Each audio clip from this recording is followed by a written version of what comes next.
एक दफा काज़कर है का एक छोटे से गांव में जो सरसब्ज खेतों से घरा हुआ था।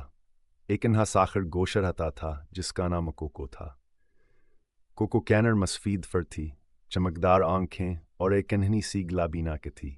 वह पूरे गांव में सबसे ज्यादा शरारती और मुदस्सिस खरगोश था। एक दिन सुबह सवेरे कोको ने खेतों से आगे जाने का फैसला किया।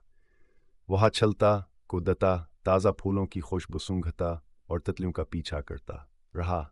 जैसे ही वह थोड़ा आगे बढ़ा, अचानक से एक झाड़ी से किसी के रोने की आवाज आई। कोको तेजिस के मारे आस्था से झाड़ी के करीब गया और अंदर झांका। वहां एक नन्ही सी गिलहरीद भी हुई थी जो खौफ के मारे कान पड़े थी। कोको, जो बेहतर हमदला था, फौरन समझ गया खासे मदद करनी होगी। घबराओ मत, मैं तुम्हारी मदद करूंगा, कोको ने नरमी से कहा। इसने अपनी छोटी छोटी टांगों से झाड़ी की टहनियां हटाने की कोशिश की, मगर वो बहुत भारी थीं। इतने में एक बूढ़ा कछुआ टूटू वहां से गुजर रहा था। जब इसने कोको को जदोजहद करते देखा तो पूछा, क्या हुआ प्यारे कोको? कोको ने इसे सब कुछ बताया और टूटू फौरन मदद के लिए तैयार हो गया।